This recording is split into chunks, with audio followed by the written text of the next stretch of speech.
तो आज बहुत ही इंटरेस्टिंग टॉपिक है हमारा, हेड वर्सेस हार्ट। और कुछ अगर कमेंट्स हो या अगर साउंड क्वालिटी प्रॉपर ना हो तो चैट बॉक्स में लिख सकते हैं। तो हमारे जीवन में ऐसी बहुत सी सिचुएशंस आती हैं जब हमें दो विकल्पों के बीच में चुनना पड़ता है, दो या दो से अधिक। और अक्सर उसमें हेड के साथ साथ यानी इंटेलिजेंस के साथ साथ हमारे इमोशंस को, हमारे हार्ट को भी ध्यान में रखना पड़ता है। तो जैसे बोलते हैं इंग्लिश में कि one should have a warm heart and a cool brain. Warm heart मतलब जो दूसरों के दुख को देखे पिघल जाए, compassionate heart. One should be compassionate, one should be caring. और कूल हेड मतलब वन शुड बी सोबर, धीर मनुष्य होना चाहिए, बहुत ज्यादा परिस्थितियों से विचलित नहीं होना चाहिए। That is called being cool head और अ कूल ब्रेन। बट अक्सर हम देखते हैं कि हमारा हमारा जो हेड है वो कई बार हॉट हो जाता है। ऐसा कई बार हो जाता है, नहीं? हम लोग हॉट हेडेड हो जाते हैं और हमारा हार्ट जो है वो कोल्ड हार्टेड हो जाते हैं। जो होना चाहिए इसका उल्टा हो जाता है। कोल्ड हार्टेड मतलब नॉट एग्जैक्टली। कोल्ड हार्टेड मतलब जिसको कोई फर्क नहीं पड़ता, किसी के साथ कुछ भी हो जाए उसको कोई फर्क नहीं पड़ता। सख्त हृदय, पत्थर दिल जिसको बोलते हैं। और हॉट हेड तो हम लोग जानते ही हैं। हम सभी के हेड अभी कभी ना कभी हॉट होते ही रहते बीच बीच में, जब हम गुस्से में आ जाते हैं या विवेक हम नहीं रख पाते स्थितियों के कारण। तो ये एक ऐसा बैलेंस है जिसको बनाना किसी भी सक्सेसफुल व्यक्ति के लिए बहुत जरूरी है और स्पिरिचुअल लाइफ में भी बहुत जरूरी है। तो इसको लेके बहुत सारे इंस्ट्रक्शंस हैं, भगवत गीता में भी, श्रीमद् भागवतम में भी, अदर स्क्रिप्चर्स में भी। तो सामान्य तौर पे ये एक बहुत ही ज्यादा ऐसा सब्जेक्ट मैटर है जिसपे सब लोग बात करते हैं। इवन स्टैनफोर्ड यूनिवर्सिटी में कोर्स भी है इसके ऊपर, जस्टिस उसको बोलते हैं। बहुत साल पहले मैंने पढ़ा था उसको ऑनलाइन। तो उसमें एक जो पॉपुलर वेस्टर्न आइडिया है उसे बोलते हैं यूटिलिटेरियन थ्योरी, या एक ऐसी विचारधारा है। तो यूटिलिटेरियन थ्योरी बोलती है, जैसे प्रभुपाद जी ने बोला, यूटिलिटी इज द प्रिंसिपल, यानी the greatest good for the greatest number of people. ऐसा काम करना चाहिए जिससे ज्यादा से ज्यादा लोगों के लिए ज्यादा से ज्यादा भला हो सके। इसको बोलते हैं यूटिलिटेरियन थ्योरी। और सामान्य तौर पे संसार में सब इसी का पालन करते हैं, है ना? जैसे हमारी जो गवर्नमेंट जो पॉलिसीज बनाती है, या एक घर में भी माँ को जो बनाना होता है, तो यही देखा जाता है कि अधिकतर लोग क्या पसंद करेंगे, उनकी क्या स्थिति है, क्या प्रवृत्ति है, और उसके अनुसार ही चीजें एडजस्ट की जाती है। तो इसको बोलते हैं यूटिलिटेरियन थ्योरी। बट ये हमेशा इतना आसान नहीं है इसको ऐसा कर पाना। हम लोग कुछ एग्जाम्पल से इसको समझ सकते हैं। तो जो फेमस एग्जाम्पल है, मतलब ये सब फिलोसफी कोर्सेज में आप लोग पढ़ेंगे तो आपको मिलेगा। तो एक एग्जाम्पल दिया जाता है कोल माइन का, कि सपोज आप एक कोल माइन में काम करते हैं। कितने लोगों ने कोल माइन देखी है? ओके, ओडिशा में तो बहुत सारी कोल माइंस वगैरह हैं। आई मीन बहुत सारी अलग अलग प्रकार की माइंस हैं, बहुत सारा नेचुरल यहाँ पर। हाँ, कोई भी, आई मीन जो कि एटलीस्ट जमीन के थोड़ा रीजनेबली अंदर मिले। तो एक एनेक्डोट है, एग्जाम्पल है, कि सपोज आप एक कोल माइन में हैं और वहां पे एक ट्रैक्स होती है ना, वहां पे भी छोटी छोटी गाड़ियों में सामान भरा जाता है, तो रेलवे ट्रैक्स की तरह होती है। बिल्ट रे, ओके, नहीं नहीं वो नहीं, बेल्ट रोप नहीं, it's like a track. I mean railway track ही, छोटा जो जिसमें कोयला भर के ले जाया जाता है। तो सपोज आप ऐसे एक छोटे से व्हीकल को आपको ऑपरेट करना होता है। आप कोल को ले जाते हैं, एक स्थान से दूसरे स्थान पे ले जाते हैं, और आप ये कर रहे हैं, कई सालों से काम कर रहे हैं, आप अच्छी तरह जानते हैं रास्ते को। तो क्या हुआ, अब एक बाई सेक्शन आया, एक दो राह आया, तो आपको या तो लेफ्ट जाना है या राइट जाना है। सीधे सामने कुछ नहीं, सामने दीवार है। तो अभी आप देख रहे हो कि इस तरफ 5 लोग खड़े हैं, 5 वर्कर, और वो कुछ काम कर रहे हैं। और अक्सर कोल माइंस बहुत संकरी होती हैं। एक बार मैं अगर वो गया तो आसपास कुछ ज्यादा जगह है नहीं। अब आप नोटिस कर रहे हो, आपने सोचा ठीक है मैं स्पीड थोड़ा स्लो कर लेता हूँ, लेकिन ब्रेक फेल हो गया, ब्रेक काम ही नहीं कर रहा है। तो अगर आप उस स्पीड से गए तो एक आध कोई बचा तो बचा, नहीं तो सब मारे ही जाएंगे। यानी उनको जोर से टक्कर लगेगी और बहुत फेटल एक्सीडेंट हो सकता है। तो अब आप चिंता में क्या करो, तब आप सोचते चलो दूसरी तरफ चले जाता हूँ। दूसरी तरफ भी एक आदमी है, एक व्यक्ति है वहां पे खड़ा हुआ है, और वो जिस प्रकार के पोजीशन पे वर्क कर रहा है, क्योंकि जनरली गाड़ियां लेफ्ट साइड से जाती हैं, वो तो बिल्कुल भी अवेयर नहीं है। तो अगर आप उधर से गए तो मैक्सिमम प्रोबेबिलिटी यही है कि उसको टक्कर लग जाएगी और उसकी मृत्यु भी हो सकती है। तो प्रश्न यही पूछा जाता है, ये जस्टिस कोर्स में आता है बात, कि क्या करना सही है। कुछ तो करना पड़ेगा, क्योंकि आपके पास कुछ ही सेकंड्स हैं। तो चलिए आप लोगों से पूछते हैं, क्या करोगे, व्हाट शुड बी डन। एक एक करके कोई एक हाथ उठाओ, थोड़ा सोचिए। मतलब इस तरह के क्वेश्चंस कई बार पूछे भी जाते हैं कॉम्पिटेटिव एग्जाम्स में, आईएएस के इंटरव्यूज में, केस स्टडीज और moral dilemmas और थिंग्स लाइक दैट। माधव क्या करोगे, कुछ तो करना पड़ेगा, लेफ्ट या राइट, कहीं तो गाड़ी जाएगी। चैट बॉक्स में कोई कुछ बोल रहा है क्या? ओके, कोई कुछ नहीं करेगा, मतलब जहां जा रही जाने दो। सीधा कहां से जा सकते हैं? मतलब अगर आप सीधा, यानी वो लेफ्ट ही जाएगी, अगर वो बाय डिफॉल्ट उसका लेफ्ट है। जहाँ पे क्षति कम हो उस तरह भी जाना। तो कहाँ पे क्षति कम होगी? आपके राइट साइड में। ओके, तो कितने लोग मानते हैं कि राइट साइड में हम ले जाएंगे गाड़ी? कितने लोग मानते हैं? रुको पहले ये समझ ले, कितने लोग मानते हैं कि कहीं ना कहीं ले जाना है? आप ये नहीं बोल सकते कि हम तो कहीं नहीं ले जाएंगे, ब्रेक तो लग ही रहा है, जाना तो है ही। हाँ, ना आप कोई रजनीकांत हो, ना आप कोई सुपरमैन हो। कुछ ना कुछ तो करना पड़ेगा। हाँ, राइट में जाएंगे, है ना? हम में से अधिकतर लोग एग्री करेंगे। तो सामान्य तौर पे सब लोग एग्री करते हैं कि राइट में ही जाना चाहिए। जब 5 जाने बचानी हो तो उसके लिए एक जान दी जा सकती है। चाणक्य पंडित ने भी बोला नीति शास्त्र में कि एक घर को बचाने के लिए एक बालक की आहुति दे सकते हैं। एक बच्चे को देना पड़े, ऐसी स्थिति आ जाए मान लो, तो एक घर को बचाने के लिए करा जा सकता है। और एक गांव को बचाने के लिए एक घर की कुर्बानी दी जा सकती है, और एक देश को बचाने के लिए एक गांव की कुर्बानी दी जा सकती है। ये तो चाणक्य पंडित ने भी कोट दिया है। तो ये बहुत आसान, तब भी कंपेरेटिवली इजी डिसीजन था ये, लेकिन हमेशा ये इतना आसान नहीं होता। तो अब एक ऐसी सिचुएशन की चर्चा करते हैं जहां यूटिलिटी लगाना बहुत मुश्किल है। तो एक और एग्जांपल जो फिलॉसफी में दिया जाता है कि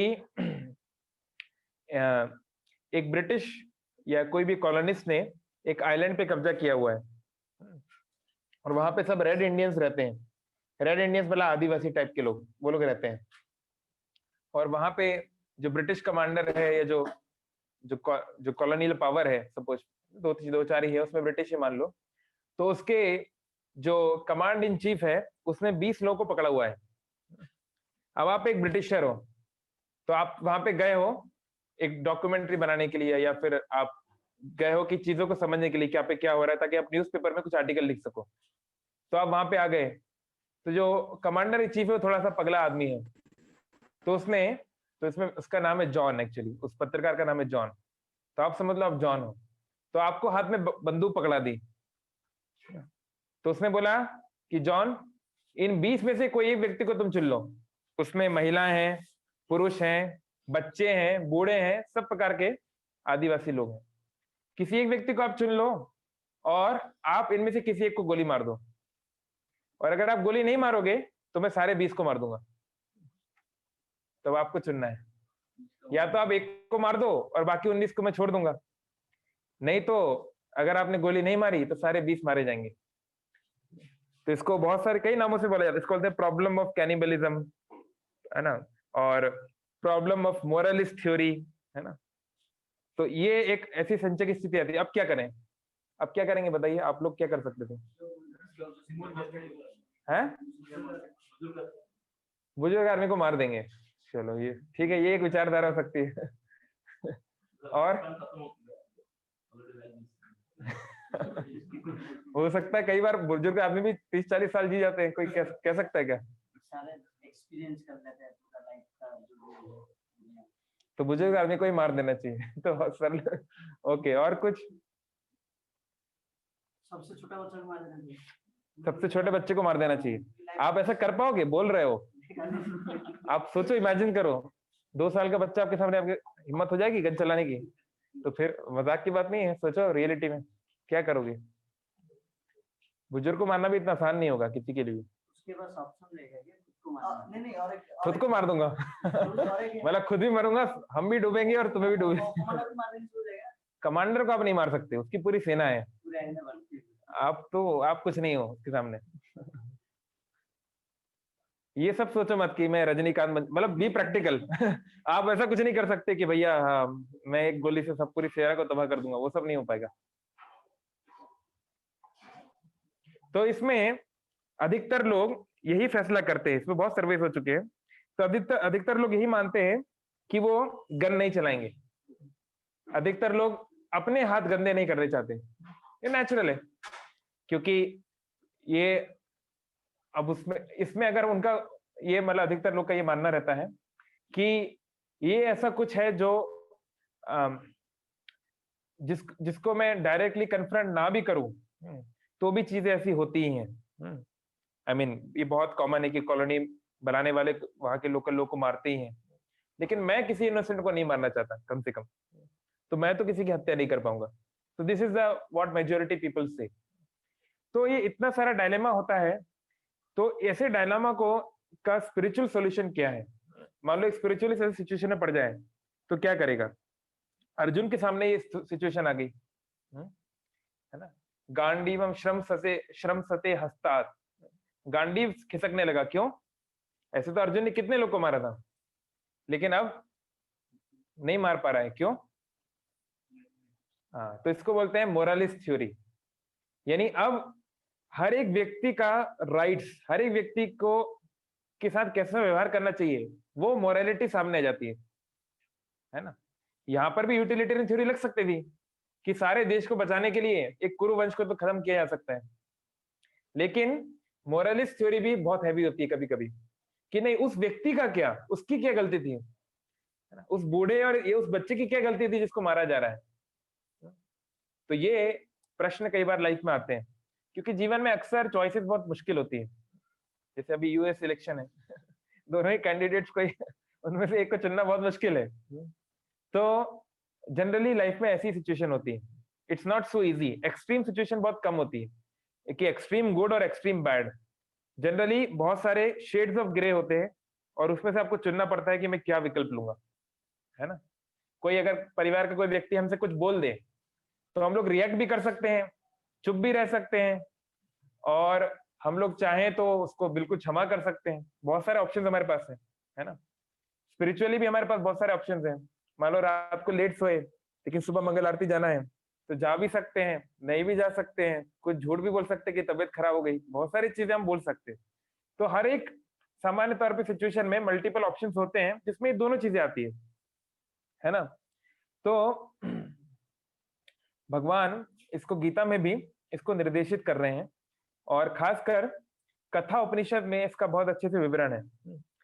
कथा उपनिषद, एक कठोपनिषद में एक एनालॉजी दिया गया है कि हमारा शरीर जो है वो एक रथ के समान है। जैसे एक रथ है जिसको 5 घोड़े चला रहे हैं, तो ये हमारे शरीर से इसकी तुलना की गई है। तो ये 5 घोड़े कौन है? हाँ, 5 हमारी ज्ञान इंद्रियां, नॉलेज एक्वायरिंग सेंसेस।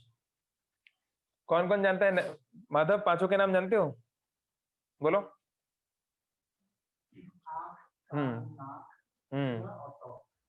जीवा और त्वचा, यस। तो नॉलेज लेने का यही तरीका है, या तो हम कुछ देखते हैं, या तो कुछ हम सुनते हैं, या तो कुछ टच करते हैं इत्यादि, है ना। ये 5 knowledge seeking and knowledge acquiring senses है। तो ये 5 घोड़े के समान है, इनके बल पर ही हमें ज्ञान मिलेगा और हमारा रथ आगे या पीछे जैसे हमें ले जाना है हम ले जा सकते हैं। और इन रथ को, ये घोड़ों को जो कंट्रोल करती है, जैसे हिंदी में बोलते हैं लगाम, इंग्लिश में बोलते हैं रेन, ये किसके समान है? माइंड के समान है, मन के समान। और जो ड्राइवर है, जो सारथी है, जो रथ को चला रहा है, वो किसके समान है? वो बुद्धि के समान है, इंटेलिजेंस की। और पीछे जो व्यक्ति बैठा हुआ है वो है सोल, हम स्वयं। तो जीवन के अधिकतर फैसले हम लोग कभी स्वयं लेते ही नहीं है।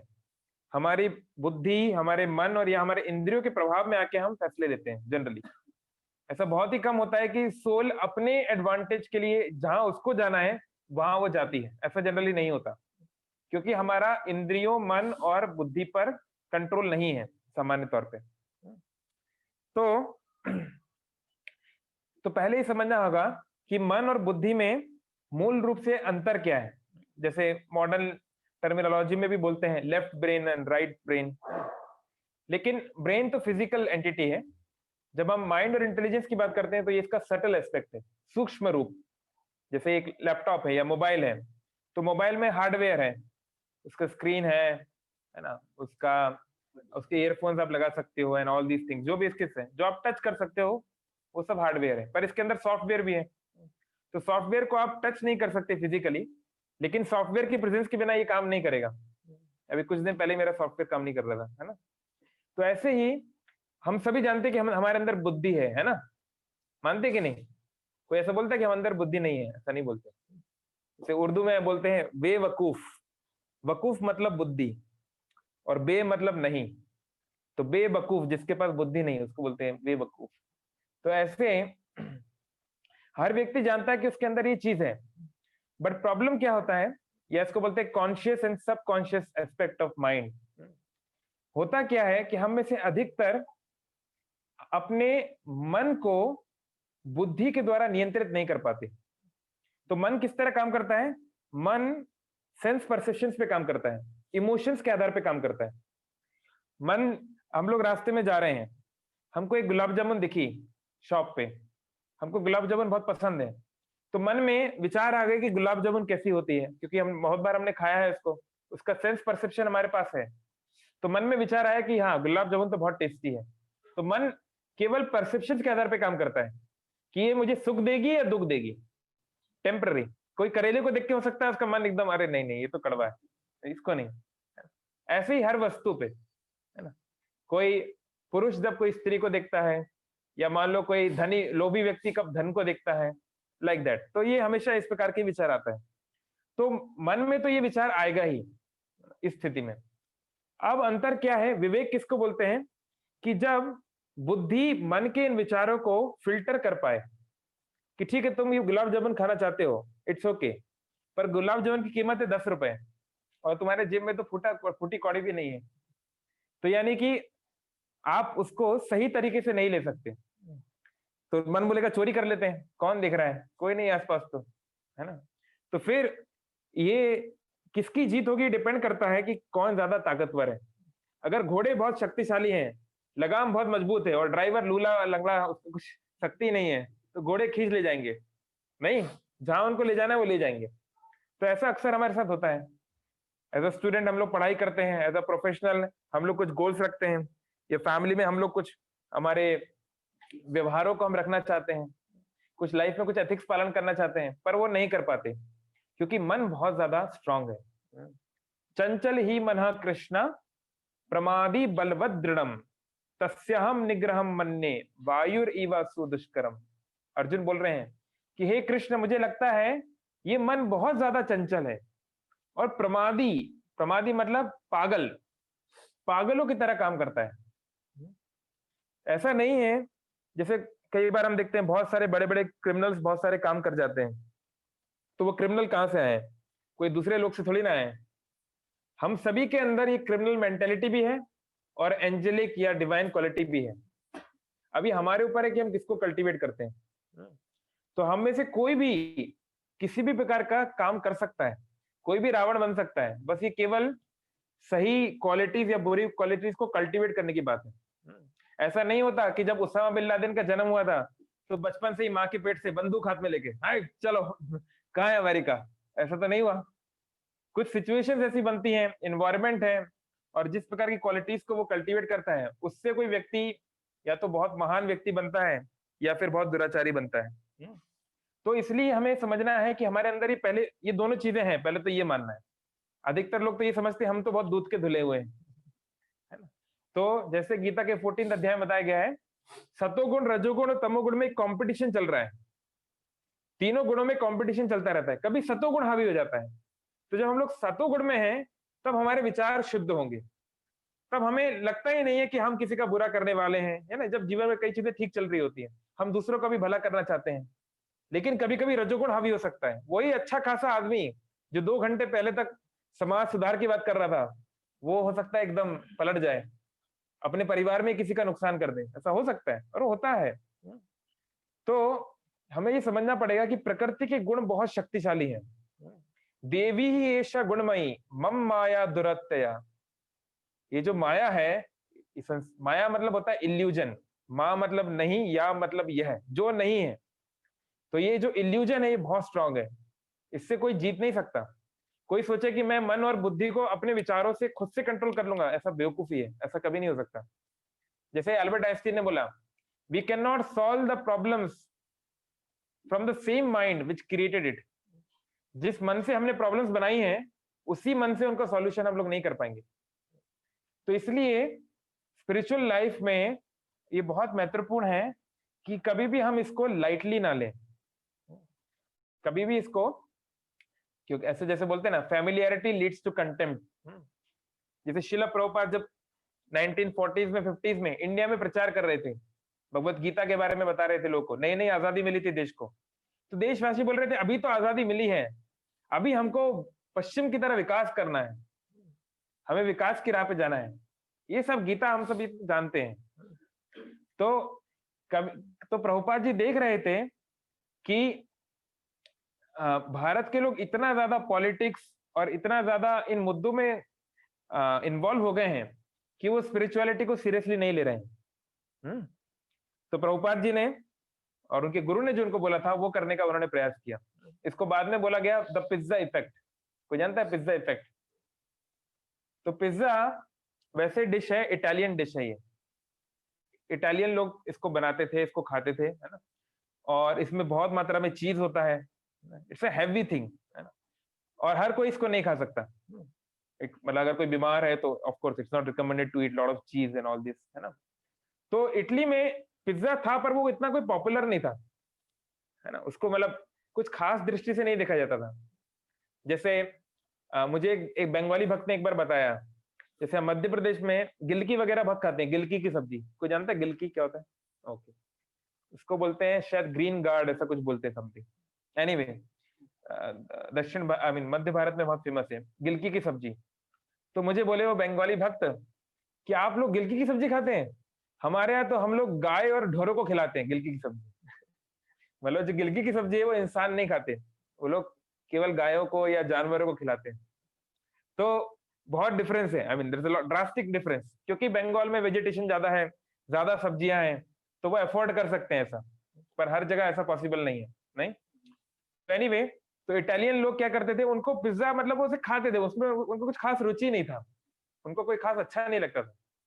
फिर अमेरिका की खोज हुई, कोलंबस आए, धीरे धीरे यूरोपियंस बसने लगे, तो अमेरिका धीरे धीरे डेवलप होने लगा, पावर बन गया, बहुत सारे इटालियंस भी वहां पर माइग्रेट हुए। आप लोगों ने सुने होंगे जितने माफिया गैंग है सारे इटालियंस हैं अमेरिका में। तो उसके बाद जब इटालियंस वहां पहुंच गए तो अब कुछ तो रोजगार करना है, ये तो माइग्रेंट्स थे, तो इन्होंने अपने रेस्टोरेंट्स खोलने शुरू किए, अपने फूड चेन्स खोलना शुरू की, और वो बेचेंगे क्या, जो आता है वही बेचेंगे। तो यही पिज्जा और अदर इटालियन डिशेस बेचना शुरू की। तो अमेरिकन लोग को ये बहुत जम गया क्योंकि अमेरिकन लोग फास्ट फूड खाने में उनके पास समय नहीं है, उनको हर चीज जल्दी चाहिए। तो पिज्जा अमेरिका में बहुत पॉपुलर हो गया, इतना पॉपुलर हो गया कि सारे इटालियन करोड़पति बन गए, उनके सारे रेस्टोरेंट बिल्कुल चल रहे हैं। तो जब अमेरिका में पिज्जा बहुत पॉपुलर हुआ, तो ये खबर जब वापस इटली में आई, तो तब लोग पिज्जा को, अरे हाँ पिज्जा मतलब कोई बहुत बड़ी चीज है, तो हमको इसको यूज करना चाहिए। तो अब पिज्जा वहां पर भी बहुत पॉपुलर हो गया, नहीं। तो ऐसे इंडिया में भी यही बात है, वही योग की बात, वही मेडिटेशन की बात, वही सब बातें प्रभुपाद जी यहाँ बताना चाह रहे थे, लेकिन लोग नहीं सुन रहे थे। अब वही बात जब अमेरिका गई, और जब गोरे लोग, प्रभुपाद कहते थे these are my white elephants, जब गोरे लड़के और लड़कियां हरे कृष्ण नृत्य करने लगे, ये भगवान की भक्ति करने लगे, मेडिटेशन करने लगे, योग करने लगे, तो वो एकदम पॉपुलर हो गया। अरे हाँ, योग मेडिटेशन, हरी वो ये वो, तो बहुत फिर वो पॉपुलर हो गया, जिसको बोलते हैं पिज्जा इफेक्ट। तो कई बार ऐसा होता है ना। तो स्पिरिचुअल लाइफ में हमको ये समझना है कि प्रभुपाद कहते थे it is like walking on a razor edge. यानी हमें कभी भी ये नहीं सोचना चाहिए कि हम तो बिल्कुल तर गए, हम तो बिल्कुल शुद्ध हो गए, है ना। हमें लगातार प्यूरिफिकेशन की आवश्यकता है, लगातार अच्छे एसोसिएशन में रहने की आवश्यकता है, नहीं तो कहीं भी गड़बड़ हो सकती है। अयोध्या, अयोध्या का अर्थ होता है जहां पे कोई युद्ध नहीं होता। ऐसी अयोध्या के बीच में जहां सारे राम भक्त थे, टॉप क्लास के स्पिरिचुअलिस्ट लोग थे, वहां पर भी एक मंथरा ने कई कई का मन बदल दिया। मंथरा मतलब जो मंथन करे, जो घुमाए। तो घुमाने फिराने वाले लोग आपको अयोध्या के अंदर भी आपको राम के विरोधी बना सकते हैं। तो ऐसा पॉसिबल है। तो इसलिए ये समझना बहुत महत्वपूर्ण है कि कब हमारे विवेक को और हमारे इमोशंस को कैसे बैलेंस किया जाए, उनके बीच में एक एक ऑप्टिमम वैल्यू कैसे लाई जाए। तो कैकेयी ये सोच रही थी कि मैं अपने पुत्र का भला कर रही हूं। वो हृदय से सोच रही थी, ऐसा नहीं था कि वो खुद रानी बनना चाहती थी, ऐसा कुछ नहीं था। वो हृदय से सोच रही थी कि भरत का इसमें भला होगा, मंथरा के अकॉर्डिंग, मंथरा ने जिसको समझाया उस प्रकार से। तो हृदय से वो सोच रही थी कि मैं अपने बेटे के ऊपर करुणा कर रही हूं, उसको उसके लिए प्रेम के लिए मैं ये सब कर रही हूं। लेकिन हुआ क्या, भरत ने मां बोलने से भी इनकार कर दिया, कभी मां नहीं बोला, फिर जीवन भर रानी करके संबोधित किया। तो इसको बोलते हैं मिसप्लेस कंपैशन। मतलब लगता है हम कंपैशनेट हैं, हम हृदय से काम कर रहे हैं, लेकिन जब भावनाएं जो हैं वो लॉजिक के, न्याय के या शास्त्र के अनुकूल नहीं होती, तो कई बार वो अच्छी भावनाएं भी बहुत घातक हो जाती है। नहीं, ऐसा हो जाता है। कई बार हम अपने परिवारों में देख सकते हैं, फैमिली रिलेशनशिप में देखते हैं। तो कई बार कोई व्यक्ति हमारे भले के लिए ही वो कुछ करना चाहते हैं, पर करने का तरीका ऐसा हुआ, ये समय ऐसा हो गया, ये परिस्थिति ऐसी हो गई कि वो चीज का उल्टा इंपैक्ट हो जाता है। दुर्योधन के पिता धृतराष्ट्र, वो जानते थे दुर्योधन गलत कर रहा है, लॉजिकली वो कन्विंस थे कि अगर युद्ध हुआ तो दुर्योधन मारा जाएगा। लेकिन जब दुर्योधन ने बोल दिया कि अगर ऐसा नहीं हुआ तो मैं आत्महत्या कर लूंगा, दोबारा अगर जुए के लिए नहीं बुलाया गया तो मैं आत्महत्या कर लूंगा, तो धृतराष्ट्र का पिता का हृदय उसको सह नहीं पाया। तो स्पिरिचुअल लाइफ में हमें सीखना है कि ऑफ कोर्स हम चाहते हैं हमारा हार्ट सॉफ्ट बने। डिवोटी का पहला ही सिम्टम है, भागवतम में वो श्लोक है, तितिक्षुवा कारुण्य। कारुण्य बहुत वो करुणा से भरा होता है। अजात शत्रु, अजात शत्रु मतलब होता है जिसके शत्रु ने जन्म ना लिया हो, उसको बोलते हैं अजात शत्रु। जैसे युधिष्ठिर को बोलते हैं अजात शत्रु। जैसे कोई बोल सकता है अरे अगर उसका कोई शत्रु नहीं था तो इतनी बड़ी महाभारत क्यों की। दुर्योधन युधिष्ठिर को शत्रु मानता है, लेकिन एक भक्त कभी किसी को शत्रु नहीं मानता। यानी अगर दुर्योधन, आखिर तक यही बोला युधिष्ठिर ने, जब दुर्योधन छुप गया पानी के उस तालाब में, तो युधिष्ठिर ने बोला अगर तुम बाहर आके माफी मांग लो तो अभी भी तुम्हें सारा राज्य दे दूंगा। इतना महान व्यक्तित्व था युधिष्ठिर का। तो इसलिए भक्त को बोला जाता है अजात शत्रु। लेकिन संसार हो सकता है भक्त को शत्रु मान ले, लेकिन भक्त किसी को शत्रु नहीं मानता। तो भक्त का हृदय तो कोमल होना चाहिए। एक हिंदी के कवि ने बोला है कि भक्त का हृदय मक्खन के समान होता है, बटर। लेकिन फिर वो अपनी ही बात को काटते बोलते नहीं, मक्खन के समान भी नहीं होता, ये बर्फ में रखे हुए, यानी कोल्ड स्टोरेज है, कोई फ्रिज है, उसमें रखे हुए बटर के समान। कि कोई बटर अगर मान लो रखा हुआ है कोल्ड स्टोरेज में, तो वो थोड़ा सा भी आप रूम टेम्परेचर में भी लाओगे, हल्का सा भी सूर्य की रोशनी पड़ेगी तो पिघल जाएगा। तो ऐसे ही वैष्णव जन तो तेने कहिए जे पीड़ पर आई जाने रे, तुरंत इंपैक्ट हो जाता है। तो वो होना चाहिए।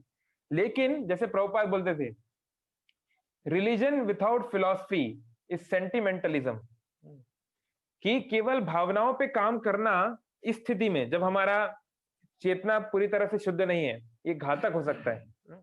हम देखते हैं बहुत सारे धर्म गुरु हैं भारत में ही, जिनके फॉलोअर्स, पुलिस आ रही है उनको पकड़ने, उनके ऊपर इतना संगीन आरोप है धर्म गुरु के ऊपर, ये कुछ साल पहले की बात है, उनके आश्रम को चारों तरफ से घेर लिया गया है, पुलिस आ रही है पकड़ने, तो हजारों हजारों फॉलोअर आके जो है वो भी गन चला रहे हैं और उसको नहीं करने दे रहे हैं, है ना, ऐसा हुआ है। तो ये प्रभुपाद जी ने कहा, प्रभुपाद जी कहते थे कि surrender intelligently but don't surrender your intelligence. यानी जब हम किसी की शरण में जाते हैं, तो ये किसी के पास भी हम जाते हैं, तो डेफिनेटली हमको विनम्र भाव से सरेंडर तो करना है। सरेंडर इन द सेंस विनम्र भाव से पूछना है, जानने का प्रयास करना है, इंक्वायरी करना है, लेकिन हमें ब्लाइंडली नहीं करना चाहिए। डोंट सरेंडर योर इंटेलिजेंस, क्योंकि अगर इंटेलिजेंस का कोई यूज नहीं होता तो भगवान ने दी क्यों इंटेलिजेंस? बुद्धि दी है, विवेक दिया है उसके प्रयोग करने के लिए। जैसे कई धर्म होते हैं, वहां पे बोलते हैं कि धर्म के विषय पे कोई बात मत करो, जो बोला जा रहा है बस मान लो। जुडाइज्म में ऐसा बोला जाता है, that there cannot be any philosophical discussion, but ये ठीक नहीं है, क्योंकि अगर केवल विश्वास ही आधार है तो कल किसी को किसी भी चीज में विश्वास हो सकता है। किसी को भूत प्रेत में विश्वास है, किसी को उसामा बिन लादेन में विश्वास है, किसी को किसी डकैत पे विश्वास है, तो फिर आप उसको कैसे ठीक ठहरा सकते हैं? तो इसलिए हमारे जो फेथ की इंपॉर्टेंस है, अब कुछ लोग एकदम एक्सट्रीम हो जाते हैं कि नहीं हार्ट को अलग कर दो, there is no need of heart, only head, तो वो भी ठीक नहीं है। क्यों? हम लोग खुद एग्जाम्पल्स देखते हैं कि ऐसे बहुत सारे डिक्टेटर्स हुए हैं, ऐसे बहुत सारे रुथलेस पीपल हुए हैं ना, हिटलर की तरह या स्टालिन की तरह, ये बहुत सारे इस तरह के लोग हुए हैं जिन्होंने केवल हेड का यूज किया। कैसे हमारे देश की सीमाएं बढ़े, कैसे हमारी आर्मी स्ट्रांग हो, कैसे हमारा वर्चस्व चारों तरफ लहराए, पर उससे हुआ क्या? वर्ल्ड वॉर 2 में आधा यूरोप बर्बाद हो गया। तो हार्ट तो इंपॉर्टेंट है ही, इट मस्ट बी देयर, लेकिन it must be backed up by head. तो मन के विचारों को बुद्धि से फिल्टर करने की आवश्यकता है। तो कैसे करें? तो इसके लिए विवेक को डेवलप करना पड़ेगा, विजडम। और विजडम मतलब होता है the ability to distinguish between good and bad, the ability to choose between two evils. कई बार दो इविल्स के बीच में चूज करना पड़ता है, तो उसको बोलते हैं विवेक। तो इसको करने का तरीका है स्पेशली भगवत गीता के ज्ञान को समझने का प्रयास करना। महाभारत में बोला गया है संसार का जो भी ज्ञान है वो महाभारत में है, यानी उसके बारे में कुछ तो एटलीस्ट वृत्तांत दिया है, कुछ तो उसकी समृद्धि है, लेकिन जो ज्ञान महाभारत में नहीं वो कहीं नहीं। कहने का तात्पर्य है कि scriptures don't only talk about religion and spirituality, they also talk about sociology, about family life, about business, about running a state इत्यादि, जो भी आप सोच सकते हैं, ये सब चीजें इसके अंदर हैं। तो ये शिक्षाएं तो हम लोग बहुत जगहों से ले सकते हैं, ज्ञान कई जगह से लिया जा सकता है। मान लो बहुत सारी मूवीज हैं, कोई मूवी देखकर भी बहुत सारी टीचिंग्स हम सीख सकते हैं, है ना। जैसे मेरे एक फ्रेंड थे, तो वो बोलते थे कि मैं बैटमैन देखना पसंद करता हूँ, मैं स्पाइडरमैन देखना पसंद नहीं करता। मैंने कहा क्यों? बोले देखो स्पाइडरमैन तो पूरा फैंटेसी है, हाँ ऐसी शक्ति आ गई, सब तो रियल में होता नहीं। तो मैंने कहा तुमने बैटमैन असली में कहाँ देख लिया? बोले लेकिन बैटमैन एक नॉर्मल आदमी की तरह है, जिसके पास थोड़ी बहुत कुछ पावर है, थोड़ा पैसा है, और वो समाज के हेल्प के लिए लग रहा है। तो मैंने बोला कि तुम्हारा सबसे फेवरेट पार्ट क्या है मूवीज देखने का? तो बोले बैटमैन जब मैं देखता हूँ तो मैं बहुत सारी चीजें सीखता हूँ, है ना, कैसे हमें समाज के लिए काम करना चाहिए, कैसे एक अमीर बच्चा बिगड़ सकता है, लाइक दैट। तो ऐसे टीचिंग्स तो बहुत जगह से सीखी जा सकती है, उसमें कुछ गलत भी नहीं है, लेकिन ज्ञानम विज्ञानम आस्तिकम, विज्ञान यानी कि व्यवहारिक ज्ञान, प्रैक्टिकल रियलाइज नॉलेज, वो ऐसे नहीं आ पाएगा। क्योंकि हम देखते हैं अगर ऐसा सच होता तो वही मूवी एक्टर्स, वही एक्ट्रेसेस जो लोग बहुत अच्छी अच्छी बातें कर रहे हैं स्क्रीन पर, बहुत ही मतलब आउट ऑफ द वर्ल्ड इतनी अच्छी अच्छी बातें करते हैं, रियल लाइफ में क्या होता है? अभी देख ही रहे हैं हम लोग, उसका नाम क्या है, सुशांत सिंह राजपूत के केस में क्या हो रहा है, बहुत बड़े बड़े नाम आ रहे हैं।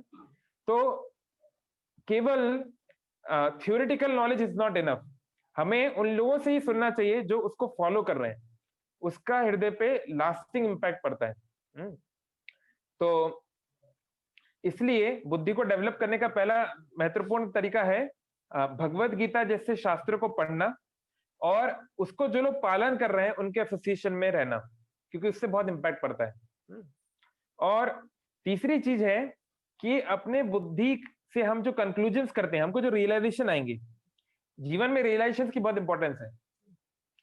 प्रॉफिट मोहम्मद ने बोला don't tell me how much educated you are, tell me how much you have travelled. मुझे ये मत बताओ कि तुम्हें कितना ज्ञान है, मुझे ये बताओ तुमने कितना यात्रा की है, क्योंकि जब व्यक्ति यात्रा करता है तो बहुत कुछ सीखता है ना। ऐसे तो हमने भी पढ़ा है, भारत का मानचित्र है, यहाँ बंगाल है, यहाँ आंध्रा है, ये है, वो है, बहुत कुछ थियोरेटिकली आप यूट्यूब पे देख सकते हैं। लेकिन अब जब आप जहाँ पे जाएंगे तो आपको पता चलेगा कि सिचुएशन कैसी है। तो ऐसे ही एक्सपीरियंस का, ये रियलाइजेशन का कोई सब्स्टिट्यूट नहीं है, लेकिन रियलाइजेशंस को अपने सीनियर्स, अपने मेंटोर से चेक कराना चाहिए कि हमारे को जो रियलाइजेशन हुआ है ये सही पथ पे है कि नहीं। क्योंकि हिटलर को भी रियलाइज हुआ कि जितने जू हैं ये लोग जर्मनी की बर्बादी के कारण हैं और इन्होंने जीसस क्राइस्ट को मारा था, तो अब इन सबको हमें खदेड़ देना चाहिए। ये उसको भी रियलाइजेशन था, है ना। बट जरूरी नहीं कि हर रियलाइजेशन जो हो वो सही हो। तो इस कारण से हमें हमारे जीवन में मेंटोर्स की आवश्यकता है। जैसे अर्जुन ने बोला, शिष्यस्ते हम साधिमाम तम प्रपन्नम। अर्जुन कोई साधारण व्यक्ति नहीं था, बड़े बड़े देवी देवताओं तक को उसने हराया है, लेकिन वो बोल रहा है कि कृष्ण मैं तुम्हारा शिष्य बनता हूं, कर्ष्ये वचनम तव, आप जो बोलोगे आपके वचन का मैं पालन करूंगा। तो ये एक ऐसे कुछ एस्पेक्ट्स हैं स्पिरिचुअल लाइफ के जिसका कोई सब्स्टिट्यूट नहीं है। हर चीज गूगल पे या यूट्यूब पे नहीं हम सीख सकते, है ना। We all need our personal mentors. तो ये चीजों का हम पालन करते हैं तो मन में आने वाले विचारों को हम फिल्टर कर सकते हैं, क्योंकि मन में आने वाले विचारों का अलग अलग लेवल है। पहला है थिंकिंग, फिर है फीलिंग और फिर है विलिंग। तो नकारात्मक विचारों को थिंकिंग लेवल पे हम लोग अभी नहीं रोक सकते। कोई ये सोचे कि आपके मन में कोई नकारात्मक विचार आएगा ही नहीं, ये तो अभी पॉसिबल नहीं है। कोई भी काम वासना ना आए, बिल्कुल भी क्रोध ना हो, बिल्कुल भी कुछ ना हो, ये अभी पॉसिबल नहीं है, क्योंकि हृदय में वो चीज है। जैसे भक्ति तीर्थ महाराज एग्जाम्पल देते थे, एक मैंगो है या एक ऑरेंज है, जब ऑरेंज को आप स्क्वीज करोगे तो क्या आएगा? ऑरेंज जूस निकलेगा नहीं, और कोई और फल को आप स्क्वीज करेंगे तो उसका जूस निकलेगा, क्योंकि जो अंदर है वही तो बाहर आएगा ना। ऑरेंज के अंदर से मैंगो जूस थोड़ा निकल सकता है। तो अगर हृदय के अंदर मन में बहुत सारा भरा हुआ है कचरा, तो कभी ना कभी किसी न किसी समय जब हम लोग सप्रेस हो जाएंगे, कब तक आर्टिफिशियली हम लोग उसको छुपा सकते हैं? कभी कोई मुश्किल समय आएगा तो वो निकल सकता है ना। जैसे एक फिलोसफर ने बोला है, in the modern world morality is simply lack of opportunity. क्योंकि अपॉर्चुनिटी नहीं होती इसलिए लोग मोरल होते हैं, जब अपॉर्चुनिटी आ जाएगी तो वही मोरालिटी क्वेश्चनेबल हो जाएगी। नहीं, वही लोग जो बोलते रहते हैं अरे सरकार के लोग इतना भ्रष्टाचार कर रहे हैं, अफसर इतने भ्रष्टाचार करते हैं, जब उनका ही बच्चा अफसर बन जाता है तो वही पहले ही वो पूछने लगते हैं कि ठीक है अभी कितना मिलेगा कहाँ का पुल कमजोर करना है, कहाँ से निकलवाना है ना।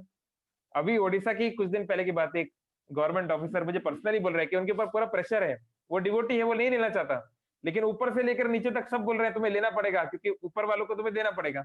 अब क्या करे, पूरा सिस्टम ऐसा है। तो बड़ा ऐसी मुश्किल सिचुएशन आ जाती है कि व्यक्ति कुछ नहीं भी लेना, वो नहीं भी लेना चाहता, उसे मालूम है कि उससे कई लोग का जीवन प्रभावित होगा, लेकिन क्या करे, सिस्टम ऐसा है। तो एनीवे, तो कहने का तात्पर्य है कि थिंकिंग स्तर पे भी हम लोग कुछ नहीं कर सकते, हम लोग हेल्पलेस हैं, लेकिन हम उसको फीलिंग और विलिंग में आने से रोक सकते हैं। यानी कि हमें वो गुलाब जामुन का उदाहरण हम लोग याद करें तो मन में विचार आ सकता है कि उठा लेता हूं, कौन देख रहा है, किसको पता है, लेकिन उस विचार को तुरंत रीडायरेक्ट करने की आवश्यकता है कि अगर हम ये कर लेंगे, क्या ऐसा करना ठीक है, क्या भगवान इससे प्रसन्न होंगे, क्या गुरु इससे प्रसन्न होंगे, क्या हमारे माता पिता प्रसन्न होंगे। तो अगर हम ऐसे फिल्टर्स लगाते हैं तो हम उसको रीडायरेक्ट कर सकते हैं विचार को, है ना। या हम उस तरह बोल सकते हैं ठीक है खा लेंगे, जाके मम्मी से पैसे लेके आते हैं फिर खा लेंगे, तो उसको पोस्टपोन कर सकते हैं। कई बार उसको रीडायरेक्ट करना मुश्किल होता है तो पोस्टपोन कर सकते हैं। ऐसे ही खासकर युवावस्था में काम वासना बहुत स्ट्रांग होती है। जब कोई लड़का या लड़की किसी लड़के या लड़की को देखता है तो नेचुरली बहुत अट्रैक्शन हो जाता है। तो अभी उसमें विचार करने की आवश्यकता है कि अगर आप उस थिंकिंग के स्तर पे जो थॉट है, अगर आप उसको कल्टीवेट करेंगे, अगर आप कुछ गलत कदम उठा लेंगे तो उससे क्या होगा, उसके कॉन्सिक्वेंसेस क्या होंगे, उसको थोड़ा एनालाइज करना चाहिए और विचारों को रीडायरेक्ट किया जा सकता है, उसको अलग दिशाओं में, उसको दूसरी दिशा में ले जाया जा सकता है। तो अगर ऐसी कभी बहुत ऐसी सिचुएशन आए तो हिंदी में एक कहावत है, आंधी आए बैठ गवाए। जब आंधी आती है तेज हवा चल रही है, तूफान आ रही है, तो कोई भी जो बुद्धिमान पुरुष है उस आंधी से लड़ने नहीं जाएगा। आप आंधी से नहीं लड़ सकते, उड़ जाओगे। तो बैठ गवाए, जो बुद्धिमान है वो बैठ जाएगा, कहीं छुप जाएगा, कहीं शेल्टर ले लेगा। हम लोग गुजरात में थे, 2001 में बहुत ही खतरनाक भूकंप आया था, लाखों लोग मारे गए। तो उस समय पे उसके आफ्टर इफेक्ट्स होते थे। मैं वहीं था अहमदाबाद में, बहुत दिनों तक रात में जमीन हिलती थी बहुत बार। तो सब ट्रेनिंग दी जाती थी कि अगर ऐसा हो तो क्या करना है। तो कोई बिस्तर है, कोई सोफा है, कोई हैवी फर्नीचर है, उसके नीचे जाना है।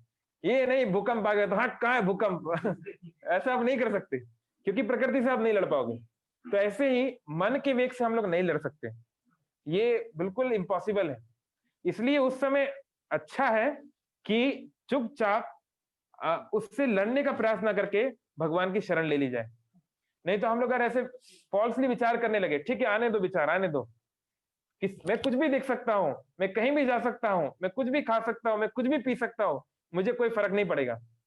हर शराबी यही सोचता है पहले पहले, मुझे नशा नहीं हो सकता, मैं 1 पीऊंगा, 2 पीऊंगा, 10 पीऊंगा, पर मुझे नशा नहीं होगा। हर शराबी यही सोचता है, पर रियलिटी कुछ और है ना। हर व्यक्ति यही सोचता है।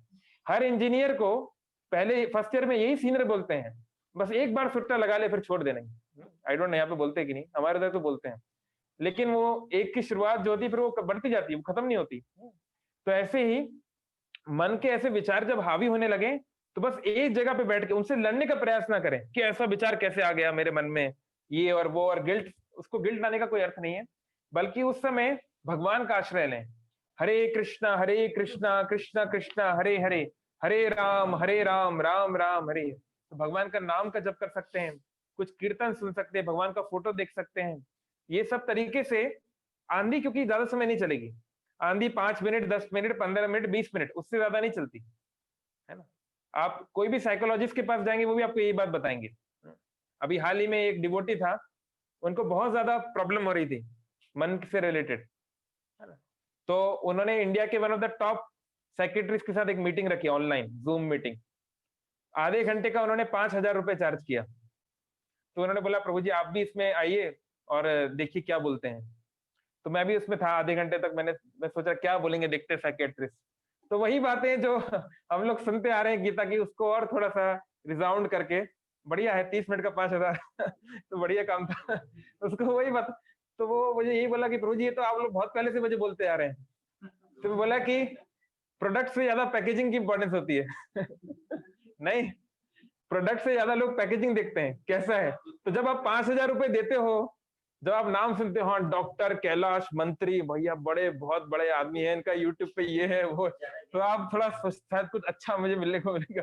तो कई बार चीजें वैसी मिलती है। एनीवे, तो वो भी यही बातें बोल रहे थे कि आपको रीडायरेक्ट करना है, ये तो होगा ही, इस उम्र में ये तो होता ही है, और आप कुछ नहीं कर सकते उसमें। आप बस अपने माता पिता को याद करो, सोचो अगर ऐसा करोगे तो क्या होगा, लाइक दैट, वही सब बातें हैं। एनीवे, तो ये इस प्रकार से इसको रीडायरेक्ट कर सकते हैं। नहीं तो पोस्टपोन कर सकते हैं कि ठीक है करेंगे, जैसे आप पढ़ने बैठे, माइंड में आ गया अरे थोड़ा सा वो पिक्चर देख लेते हैं यार, या वहां पे घूम के आ जाते हैं, तो थोड़ा सा उसको पोस्टपोन कर सकते हैं। कई बार हम लोग रीडायरेक्ट नहीं कर पाएंगे, तो ठीक है करते हैं, बस आधा घंटा थोड़ा मैं पढ़ लो, फिर बढ़िया तरीके से करेंगे अच्छे से। तो ऐसे मन को इस तरीके से बेवकूफ बनाया जा सकता है, इट्स पॉसिबल। तो इस प्रकार से विवेक के द्वारा मन को धीरे धीरे कंट्रोल में लाया जा सकता है। तो जब ये दोनों का कॉम्बिनेशन साथ में होगा, क्या वार्म हार्ट और कूल ब्रेन, तब व्यक्ति का बहुत लीथल कॉम्बिनेशन बन जाएगा। तब ऐसे व्यक्ति से डील करना बहुत डिफिकल्ट किसी के लिए भी। जैसे बोलते हैं ना, pen is mightier than sword. जब व्यक्ति का पेन यानी उसके विचार सिंक्रोनाइज्ड है, व्यक्ति थॉटफुल है, तो व्यक्ति बहुत खतरनाक है।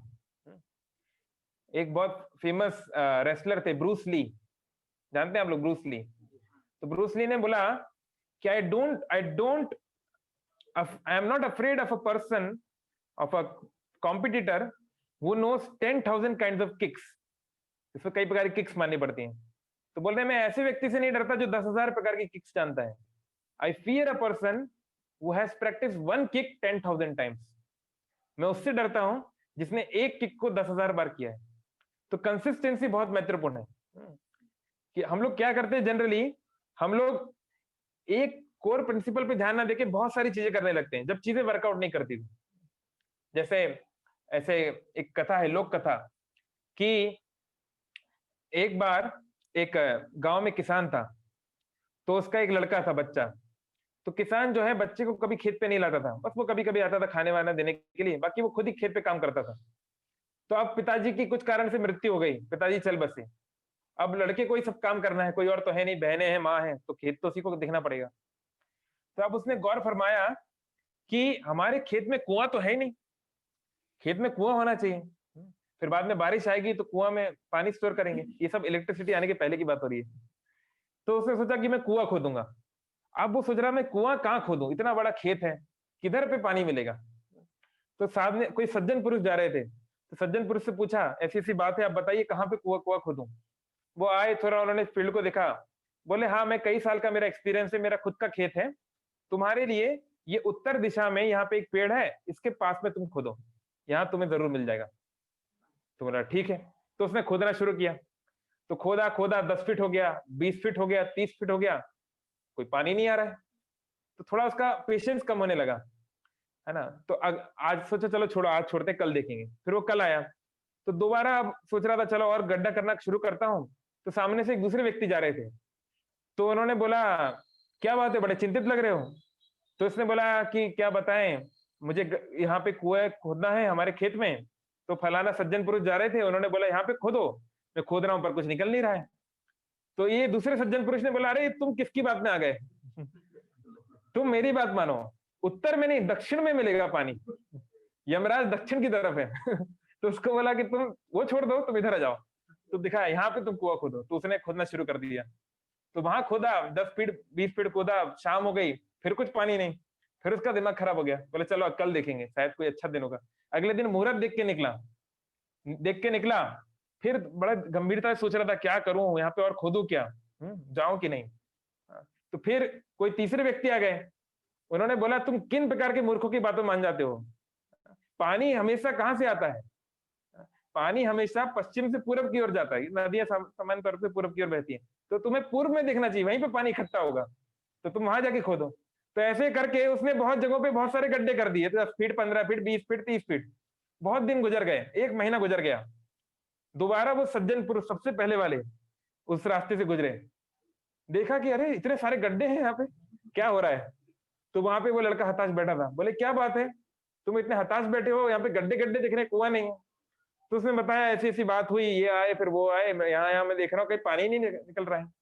तो बोले अरे मूर्ख, तूने 30 दिन में हर रोज 15-15 20-20 फीट के गड्ढे किए, अगर तूने मेरे एक जगह पे गड्ढे कर दिए होते, एक जगह पे गड्ढे, आज की डेट में भी, है ना, मेरे पापा खुद government I mean water resources में है, आज की डेट में भी 150 200 250 फीट पे तो मिल ही जाता पानी, ये तो उस जमाने की बात थी। तो कितना भी गहरा होता तेरे को पानी जरूर मिल जाता, लेकिन तूने क्या किया, बहुत सारे गड्ढे खोद दिए, लेकिन कभी कुआं नहीं खोदा।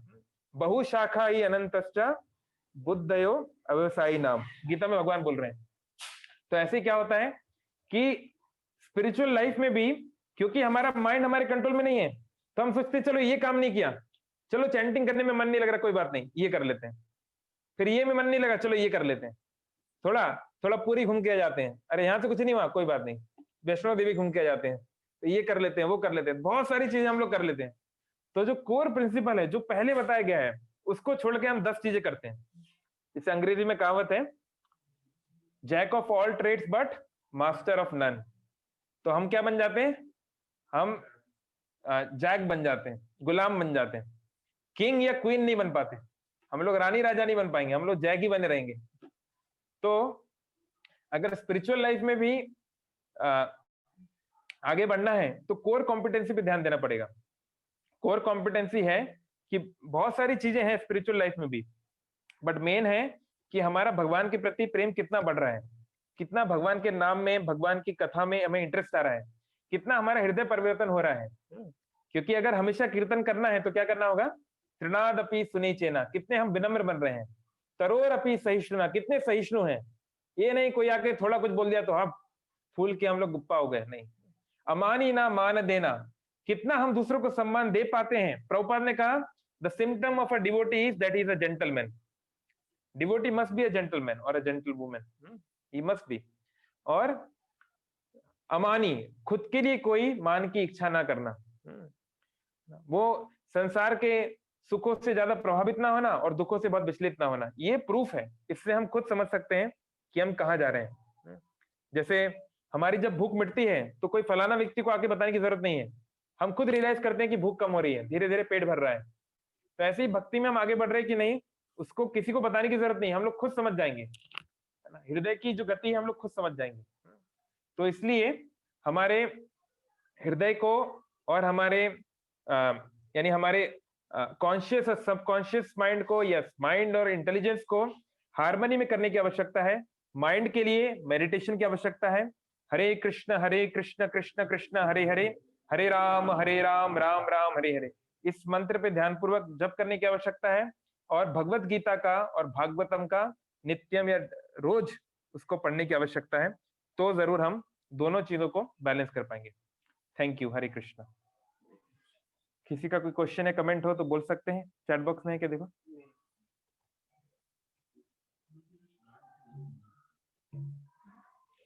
किसी का कोई क्वेश्चन? नो क्वेश्चन, ठीक है। यहाँ पे भी